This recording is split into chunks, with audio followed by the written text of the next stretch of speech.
नमस्कार प्रिय मित्रों, मैं ज्योतिषकार कमल आप सबका हार्दिक अभिनंदन करता हूं आपके अपने इस प्यारे यूट्यूब चैनल एस्ट्रो कमल में। आज हम रामायण की बात करते हैं और रामायण की बात करना बड़ा ही भाग्यशाली काम है। जीवन में जब मनुष्य के भाग्य उदय होते हैं, ये बातें मैं कोई कल्पना की नहीं कह रहा हूं, ये बातें मैं जानकर कह रहा हूं। भगवान ने, परमात्मा ने जो चीज, जो ज्ञान मुझे सिखाया है, मुझे बताया है, अनुभव दिया है, उस अनुभव के आधार पर मैं कह रहा हूं कि रामायण की बात करना, रामायण से संबंधित विचार करना, रामायण से संबंधित चिंतन करना आदमी के जीवन में परम सौभाग्य उदय होता है। तब उसके जीवन में रामायण की बात शुरू होती है, क्योंकि राम का अर्थ होता है रमण करना। और जब राम चित्त में रमण करते हैं, राम चित्त में प्रकट होते हैं,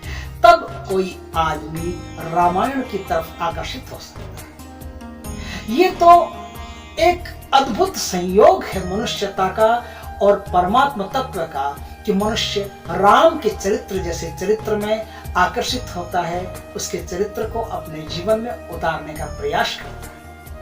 वाल्मीकि ने राम को एक पुरुष बना करके अपना मंचन किया। पूरी रामायण एक पुरुष के बतौर लिखी गई कि एक पुरुष है, और कोई भी पुरुष अगर अपनी ऊर्जा को बढ़ा ले तो राम के जैसा अनुकरणीय इस धरती के लिए हो सकता है, राम के जैसा वंदनीय इस धरती के लिए हो सकता है, राम के जैसा काम का इस धरती के लिए हो सकता है।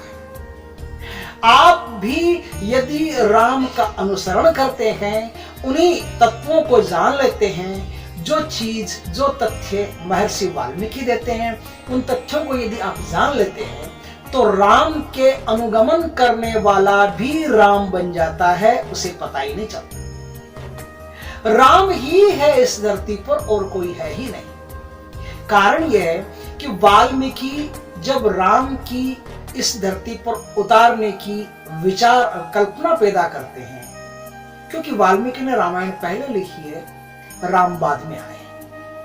रामायण पहले लिखी इसलिए कल्पना है। आगे वाल्मीकि का पूरा चरित्र चित्रण होगा, उसमें बहुत ही प्यारी प्यारी मस्त मस्त बातें भगवान बताएगा। परमात्मा कृपा करेगा। ये शरीर परमात्मा का है, मुंह परमात्मा का है, वाणी परमात्मा की है, तो परमात्मा ही इस कथा को आपको बताएगा। कथा का अर्थ होता है जो अकथनीय है उसे व्यक्त किया जाए। जीवन में दो धारा होती है। एक धारा होती है व्यथा की। मन जब वासना में होता है, मन जब वासनाओं में ग्रसित हो जाता है तो जीवन में व्यथा पैदा होती है, और मन जब वासनाओं से मुक्त हो जाता है तो जीवन में कथा पैदा होती है। कथा का अर्थ है जो अकथनीय है वो कथन में आ गया, जो अकथनीय है उसकी वार्ता शुरू हो गई, जो अकथनीय है उसके साथ सत्संग शुरू हो गया। परमात्मा कथनीय नहीं है, परमात्मा अकथनीय है, नहीं बयान किया जा सकता शब्दों में, लेकिन जितना बयान किया जा सकता है उतना भी कम नहीं किया जा सकता। जितना बयान किया जा सकता है वो सब अपने रस से परिपूर्ण है, इंसान को अपनी तरफ आकर्षित करने के लिए, ब्रह्म की दुनिया में प्रयाण कराने के लिए पर्याप्त है। इसलिए वाल्मीकि जो कल्पना करते हैं राम की, तो राम की कल्पना करने से पहले वो एक मंच तैयार करते हैं कि राम को उतारा कहां जाए, कौन सी ऐसी धरती जिस धरती पर राम को उतारा जाए, उसे नाम क्या दिया जाए। तो वाल्मीकि जी सबसे पहले एक मंच तैयार करते हैं, क्योंकि मंच के बिना कोई भी कलाकार आकर काम करेगा कहां। धरती ही मंच हो तो भी आदमी काम कर लेगा, स्टेज लकड़ी का बना हो तो भी काम कर लेगा, लेकिन कोई ना कोई मंच तो होना चाहिए। हवा में आप किसी चरित्र का चित्रण कैसे कर सकते हो, संभव ही नहीं है। तो चरित्र चित्रण करने के लिए कोई ना कोई मंच, कोई ना कोई आधार, कोई ना कोई स्टेज होना जरूरी है। तो वाल्मीकि 3 शब्दों का चयन करके एक नगर बसाते हैं, और चौथा ऐसा शब्द जो बहुत ही गंभीर है, वो शब्द भी अपनी रामायण में प्रस्तुत कर देते हैं। वाल्मीकि इस धरती पर प्रभु श्री राम को उतारने के लिए अयोध्या शब्द का उपयोग करते हैं। वो जिस शब्द की परिकल्पना करते हैं अयोध्या, वो अयोध्या, वाल्मीकि की अयोध्या अपने आप में कितनी अर्थपूर्ण है इस बात को समझें। वाल्मीकि कहते हैं कि मेरे राम जहां आएंगे वो अयोध्या है, अयोध्या में राम का अवतरण होगा, अयोध्या में राम का अवतार होगा। अयोध्या में राम का अवतार क्यों होगा? अयोध्या के आसपास और भी बहुत सारे क्षेत्र हैं, बहुत से शहर हैं, नगर हैं, देश हैं, विदेश हैं, कहीं भी हो सकता है, अयोध्या में ही क्यों होगा? अयोध्या में भगवान श्री राम का अवतरण हो, प्रभु इस धरती पर पधारे, इसके लिए जो शब्द परिकल्पित किए गए हैं, जो शब्द अपने दिमाग में, अपनी अनुभूतियों में उन्होंने उतारा है, जिस मंच का नाम जहां से राम अपनी यात्रा, सनातन की यात्रा शुरू करेंगे, अपने कर्तव्य की यात्रा शुरू करेंगे, मनुष्य के लिए ज्ञान की यात्रा शुरू करेंगे, उस मंच का नाम अयोध्या क्यों रखा? वाल्मीकि कहते हैं राम जहां अवतार लेते हैं वो अयोध्या है, राम जहां अवतार लेते हैं, परमात्मा जहां उतरते हैं उसका नाम अयोध्या। अयोध्या क्यों है? अयोध्या इसलिए कि अयोध्या का शाब्दिक अर्थ होता है अयोद्धा, जहां कोई योद्धा नहीं। लेकिन अयोध्या में तो आप देखो राम के पिता दशरथ, देवताओं और राक्षसों के बीच में युद्ध होता था, देव दानव असुरों का युद्ध होता था, उसमें जाते थे, कैकेयी माता साथ में जाती थी, वो उंगली डाल दी, ऐसा पता नहीं, आप और भी आगे बहुत सारी चीजें सुनोगे। तो वो तो देवताओं तक के युद्ध में जाते थे, तो फिर योद्धा कैसे नहीं? क्या दशरथ जी योद्धा नहीं है? क्या उनके पिता अज योद्धा नहीं है? क्या दिलीप योद्धा नहीं है? क्या रघु योद्धा नहीं है? क्या पूरा सूर्यवंश योद्धा नहीं है? योद्धाओं से तो भरा पड़ा, और ऐसे ऐसे गजब के कमाल कमाल के योद्धा जिनका चित्रण किया गया, वो पूछो। और वाल्मीकि जी कहते हैं कि जिस धरती पर राम आते हैं उस धरती पर कोई योद्धा नहीं। ऐसे स्टेज का मंचन होता है, ऐसे स्टेज को वो तैयार करते हैं, ऐसे मंच को तैयार करते हैं जहां पर कोई योद्धा नहीं है, यह नाम उन्होंने परिकल्पित किया। अयोध्या का अर्थ क्या होता है? अयोध्या का अर्थ होता है कि कोई योद्धा नहीं। और कोई योद्धा क्यों नहीं? क्योंकि परमात्मा अद्वैत है। परमात्मा के अलावा, परमात्मा के सामने खड़ा होने वाला और कोई परमात्मा जैसा है ही नहीं। जब कोई सामने खड़ा होने वाला है ही नहीं, कोई युद्ध करने वाला है ही नहीं, युद्ध के लिए तो दो की आवश्यकता होती है, और परमात्मा अद्वैत है ही नहीं। परमात्मा तो एक ही है, अद्वैत है, उसकी कोई शाखा हो नहीं सकती। परशुराम पैदा होते हैं ना वैशाख में, वैशाख का अर्थ होता है कि ये जो पैदा हो रहा है ना, इसकी कोई शाखा नहीं है, इसकी कोई ब्रांच नहीं है, ये जो पैदा हो रहा है ये सनातन है, अकेला ही है, एक ही है। वही परमात्मा इस धरती पर अकेले हैं, एक ही है पूरे ब्रह्मांड में, और कोटि कोटि ब्रह्मांडों का परमात्मा अकेला है। इसलिए परमात्मा जहां होते हैं वहां युद्ध का कोई काम नहीं, क्योंकि युद्ध में द्वैत की आवश्यकता होती है, दूसरे की आवश्यकता। दूसरा नाम रखा अवध। अवध का अर्थ होता है जहां किसी का वध नहीं हो सकता, वो अवध। लेकिन वध तो होता है, जहां योद्धा है वहां युद्ध होगा, युद्ध होगा तो किसी न किसी का तो वध होगा ही नहीं। ऐसा तो है नहीं कि अवध है, नाम अवध है और वध पर वध के ढेर लगे रहते हैं, वध पर वध चलता रहता है, नाम अवध निकाल दिया। नाम गुण के अनुसार निकाला गया है, यह गुण परमात्मा का है, शरीर का नहीं है, इंसानों का नहीं है। इंसानों में तो रोज वध होता है, रोज युद्ध होता है, हमारे भीतर सनातन काल से युद्ध जारी है। अच्छी बातों बुरी बातों का, अच्छी विचारधारा बुरी विचारधारा का, राक्षस देवताओं का हमेशा संग्राम चालू ही रहता है।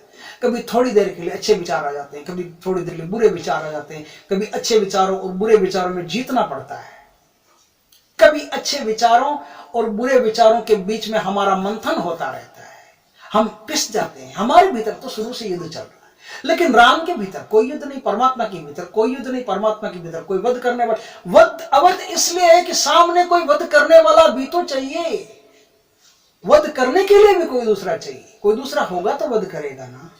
अद्वैत का कोई कैसे वध करेगा? जो है ही अकेला, उसका वध करने का कोई प्रश्न पैदा नहीं होता। इसलिए वाल्मीकि कहते हैं कि इसका नाम अवध है। तीसरा नाम वाल्मीकि देते हैं, तीसरा नाम बड़ा ही प्यारा नाम है, उसको ध्यान पूर्वक सुने और जीवन में इस चीज को उतारे। प्रेम से जो काम आप इस तीसरे अर्थ को सुनने के बाद करेंगे तो आप परमात्मा के बिल्कुल निकट पहुंच जाएंगे।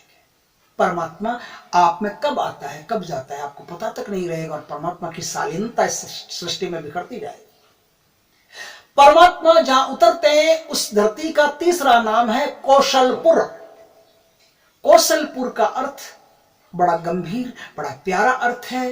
कौशल का अर्थ होता है आपका हुनर, आपकी दक्षता, और कौशल, कुशलता का मतलब आपका हुनर होता है, और कौशल का मतलब है जहां आपने हुनर दिखा दिया है, जहां आपने अपनी कलाकारी दिखा दी है, जहां आपने अपने कार्य को अत्यधिक सुंदर ढंग से कर दिया है कि ऐसा कोई कार्य दूसरा नहीं कर सकता, ऐसा कार्य आप ही कर सकते हैं। उस चीज का नाम है कौशल।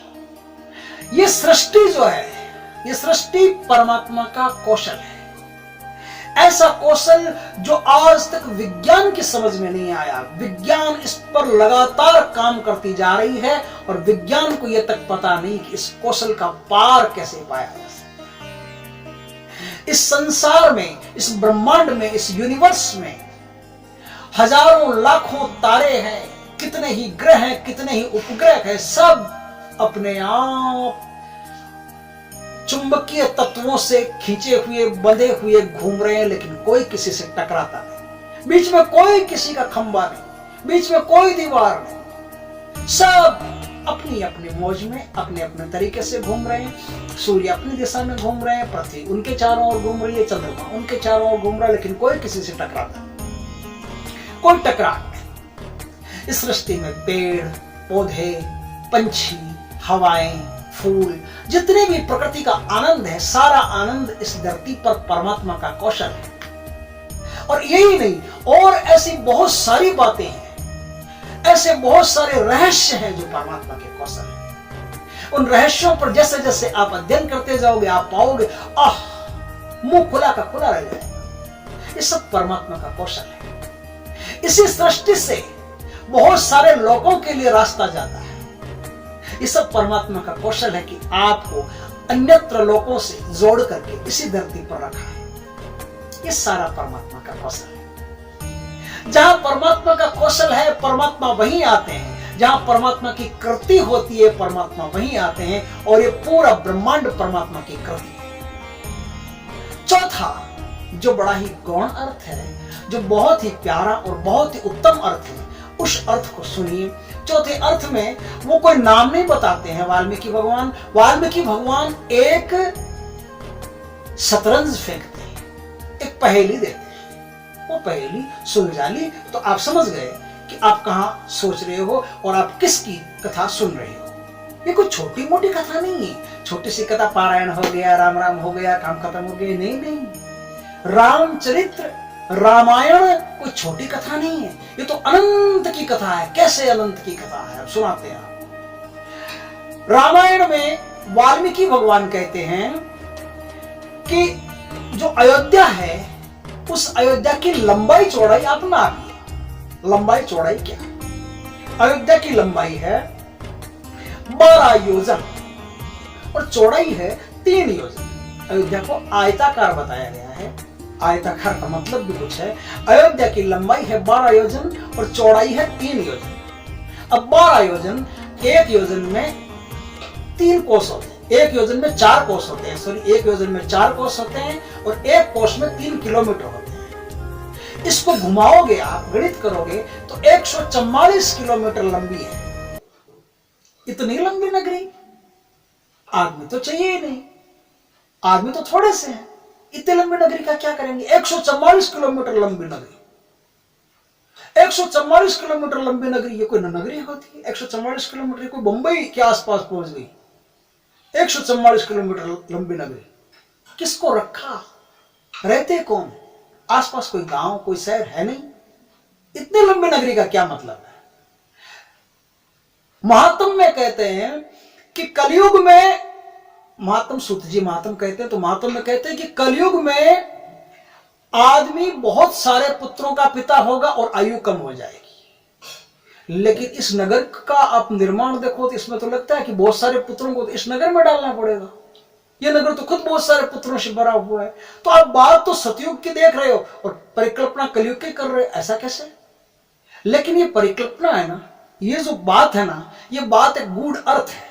गूढ़ अर्थ इसलिए है कि 12 योजन का कोई अर्थ होता है। 12 योजन और 3 योजन ये महत्वपूर्ण अंक, दोनों चीजें बड़ी महत्वपूर्ण है, ध्यान देना। 12 योजन का अर्थ होता है 12 सूर्य। 12 सूर्य कौन से? हमारे जो उपवास वगैरह माताएं करती है वो भी कहते हैं कि हर महीने में अलग सूर्य होता है, लेकिन सूर्य तो एक ही, हर महीने में अलग सूर्य होगा कैसे? पूरी यूनिवर्स में एक ही सूर्य है, वो एक सूर्य हर महीने में अलग होगा कैसे? वो हर महीने में अलग ऐसे होगा कि आपकी पृथ्वी सूर्य के चारों तरफ एक साल में चक्कर लगा लेती है 365 पॉइंट कुछ दिनों में। उन 365 पॉइंट कुछ दिनों में जो चक्कर लगाती है पृथ्वी, उस पृथ्वी में जितने जितने सूर्य के वो चक्कर लगाती है वो 8.50% सूर्य ही देख पाती है। 8.50% सूर्य का प्रकाश उसे मिलता है और इतना ही सूर्य की गर्मी उसे मिलती है। और हर बार वो हर घुमाव के साथ इतने ही सूर्य को देख पाती है। इतने ही सूर्य को देख पाने के कारण उनका सूर्य एक हर महीने में बदलता जाता है। एक ही सूर्य है लेकिन एक सूर्य हर महीने में बदलता जाता है, इसलिए 12 महीनों में 12 सूर्य बदलते जाते हैं। 12 महीनों में 12 सूर्य। अब 8.50 को आप 12 से गुणा करो तो 100 आता है। अब इस 100 का अर्थ क्या है? 100 का अर्थ है पूर्ण सूर्य। अगर वाल्मीकि कहते हैं कि सूर्य भगवान जहां उदय होते हैं वहां राम आएंगे तो समझ में नहीं आता, राम 8.5% स्थान पर ही आते हैं। लेकिन वाल्मीकि कहते हैं कि 12 योजन में, 12 योजन का अर्थ है पूर्ण सूर्य में, और पूर्ण सूर्य का अर्थ है ऑल यूनिवर्स, पूरा ब्रह्मांड उसमें समा गया। पूरे ब्रह्मांड में सूर्य की जिस तरफ से भी सूर्य, उस तरफ से जहां जहां उसका प्रकाश, उसकी किरणें, उसकी रोशनी, उसकी तपन जाती, वहां वहां ब्रह्मांड, और ब्रह्मांड में परमात्मा अपना अवतरण करते हैं। अब 3 क्या है फिर? तो वो 3 ये है कि जब परमात्मा अवतरण करते हैं तो 3 गुण ऐसे होते हैं जिनमें वो विचरण करते हैं। धरती पर जीव भी जब इस धरती पर आता है तो 3 गुणों में विचरण करता है। और ये पूरा ब्रह्मांड, जो पूरा यूनिवर्स है, पूरा यूनिवर्स 3 ही गुणों में समाया हुआ है, रज, सत और तम। शतोगुण, रजोगुण, तमोगुण कहते हैं ना, वो शुरू रज से होता है, सत और तम, ये 3 गुण है। 3 गुणों में ही पूरी सृष्टि समाई हुई है और कोई चौथा गुण है नहीं। इन 3 गुणों में ही 12 सूर्यों का प्रकाश समाया हुआ है। इन 3 गुणों में ही पूरा यूनिवर्स समाया हुआ है। तो 12 योजन और 3 योजन चौड़ाई, ये 3 योजन चौड़ाई ये है। फिर वाल्मीकि भगवान कहते हैं कि उसके पार्श्व भाग में से अन्यत्र जनपदों के जाने का रास्ता निकलता है। पार्श्व भाग का अर्थ होता है जहां ये सब दिखाई दे गया, इसके भीतर भी एक छुपा हुआ, पार्श्व का अर्थ है पिछला, और पिछला का अर्थ होता है छुपा हुआ, गोपनीय। आपके भीतर एक रास्ता ऐसा है जो गोपनीय रास्ता है। बात यह है कि विज्ञान ने इस धरती पर 12 डायमेंशन खोज लिए हैं। 12 डायमेंशन का विज्ञान को पता चल गया। 12 डायमेंशन, उनमें से कुछ डायमेंशन आप भी जानते हैं। जैसे डायमेंशन का मतलब होता है कि दिशा, जो जितनी भी दिशा आपने खोजी, 10 दिशा है, 8 दिशा जो आपके आजू बाजू घूमती है, उत्तर, दक्षिण, पूर्व, पश्चिम, आग्नेय, ईशान्य, नैऋत्य, वायव्य, ये 8 दिशा हो गई। एक दिशा ऊपर हो गई, एक दिशा नीचे हो गई। लेकिन विज्ञान कहता है कि समय की भी एक दिशा है। समय भी एक गति से चलता है, एक दिशा में चलता है, उसकी भी एक दिशा है। वो दिशा इन 8 दिशाओं में आती नहीं, तो समय की एक दिशा और जोड़ते हैं तो 9 दिशा हो गई। 9 दिशा होने के बाद में विज्ञान अब इस बात को मानने लगा है कि समय पीछे भी चलता है। जैसे समय आगे चल सकता है वैसे समय पीछे भी चल सकता है। समय की यात्रा में पीछे भी लौटा जा सकता है, काल की यात्रा में पीछे भी गति की जा सकती है। तो पीछे की और आगे की इन दोनों गतियों में कुल डायमेंशन जो है वो 10 डायमेंशन आपने जोड़ ली। 8 दिशा, 10 दिशा और 2 डायमेंशन और 12 डायमेंशन खोज ली। 12 दिशाएं आपने खोज ली। लेकिन अभी तक ये दिशा पता नहीं चल रही है कि परमात्मा शरीर के भीतर प्रकट होता है तो कौन सी दिशा से प्रकट होता है। ये अभी तक पता नहीं चला कि परमात्मा प्रकट होता है तो कौन सी दिशा से प्रकट होता है, और परमात्मा जब जीव को लेके जाता है, जब जीव इस सृष्टि से, जीव जब इस शरीर से छोड़ करके निकल जाता है तो कौन सी दिशा से निकल जाता है, वो आज तक विज्ञान को पता नहीं चला। ये जो एक अननोन डायमेंशन है, एक अज्ञात दिशा है, ये अज्ञात दिशा भगवान वाल्मीकि का अयोध्या का पार्श्व भाग है, जिससे अन्यत्र जनपदों के रास्ते खुलते हैं। अन्यत्र जनपदों का अर्थ है कि आत्मा जब इस शरीर से निकलती है तो दूसरे किसी शरीरों में, अन्यत्र जनपद यानी दूसरे किसी भी शरीरों में कहीं भी जा सकती है, इसलिए अन्यत्र जनपदों में जाने का मार्ग होता है। ये अयोध्या जी का चित्रण है। अयोध्या जी जहां राम आएंगे, भगवान की कृपा रही तो आगे धीरे धीरे धीरे धीरे और बहुत सारी बातें रामायण पर, वाल्मीकि जी पर करते रहेंगे। वाल्मीकि जी का जो चरित्र आगे आने वाला है उसको जरूर देखना, मिस मत करना, क्योंकि वाल्मीकि जी जैसा चरित्र इस धरती पर यदा कदा ही पैदा होता है। बुद्ध से अगर वाल्मीकि की तुलना की जाए तो बुद्ध के मुकाबले भी वाल्मीकि का जो रास्ता है वो बड़ा गजब का रास्ता है, बहुत अनुभव, बहुत शक्तिशाली, बहुत पावरफुल रास्ता। बुद्ध और वाल्मीकि एक ही चीज, एक ही मंजिल पर पहुंचे, लेकिन रास्ते का अनुभव जो वाल्मीकि के पास है वो किसी अन्य के पास नहीं हो सकता। इसलिए प्रभु ने अपनी रामायण लिखने के लिए वाल्मीकि का चयन किया। ब्रह्मा जी आते हैं, नारद जी आते हैं, वो कहते हैं कि तुम रामायण लिखो।